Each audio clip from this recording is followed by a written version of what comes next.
Je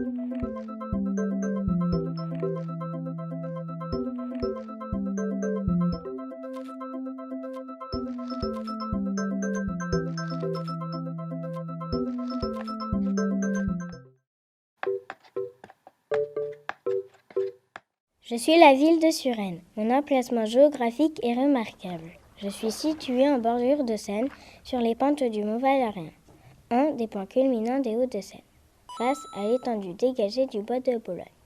Je m'offre ainsi une vue magnifique sur Paris et ses alentours.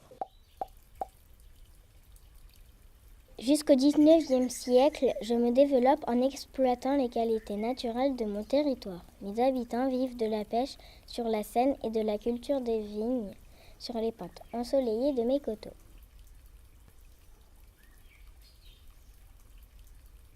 L'église et les maisons du village d'origine s'implantent à proximité de la Seine, protégées par des enceintes autour desquelles de riches Parisiens aménagent de fastueuses propriétés.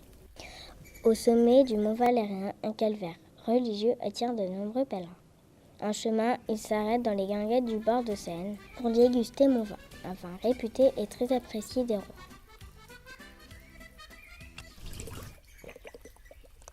Ma physionomie est transformée par les innovations techniques de la révolution industrielle du XIXe siècle.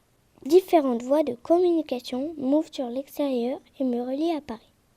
Personnes et marchandises sont transportées par route via le premier pont de Suresnes, par train sur la ligne de chemin de fer Paris-Versailles et par bateau grâce au barrage écluse qui améliore la navigation sur la Seine. Une coupure se crée entre le haut de mon territoire qui reste agricole et le bas qui s'industrialise autour d'un centre-ville étendu.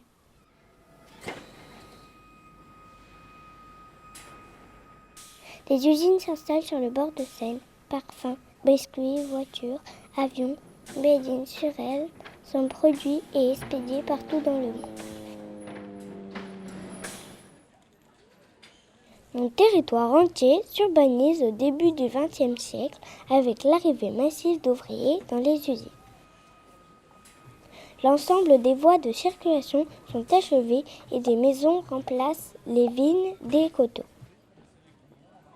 Mon nouveau maire, Henri Sellier, s'attache alors à améliorer les conditions de vie de mes habitants.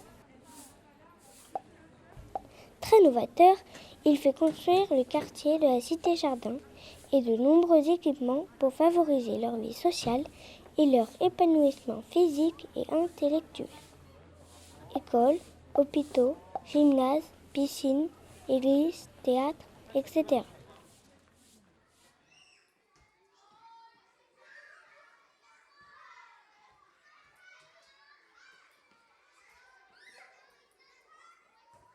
Dans l'école de plein air, des enfants à la santé fragile étudient dans des classes qui peuvent entièrement s'ouvrir sur le paysage extérieur pour profiter de l'air et du soleil.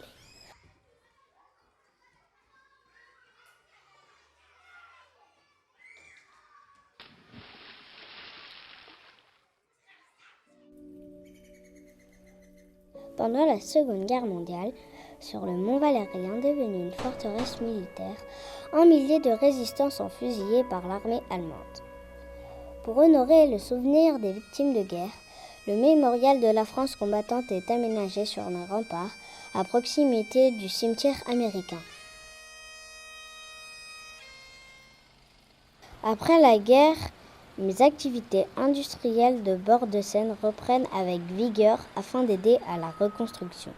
Sur les coteaux, des immeubles résidentiels de grande taille apparaissent tandis qu'une partie de mon centre historique est rasée et reconstruite à neuf pour afficher une image plus moderne à l'exemple de ma voisine, La Défense, qui en 1970 sort tout juste de terre. Pour s'adapter aux voitures individuelles de plus en plus nombreuses, mes voies sont élargies et réaménagées.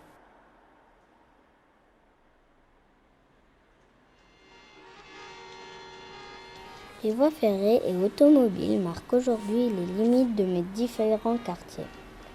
Séparés les uns des autres, ils s'organisent en gradins sur mes pentes. Au sommet, le Mont Valérien, lieu de mémoire et de promenade. Sur le haut des coteaux, la Cité-Jardin et les ensembles pavillonnaires où subsistent quelques vignes. En bordure de Seine, la zone d'activité où les bureaux et sièges sociaux ont remplacé les usines. Et derrière le front de Seine, au bas, des coteaux, le centre-ville et des habitations.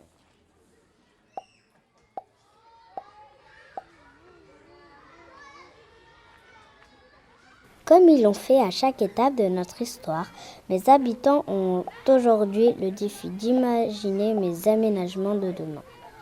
Des aménagements qui préservent et valorisent mes atouts naturels pour mieux m'habiter et mieux vivre ensemble.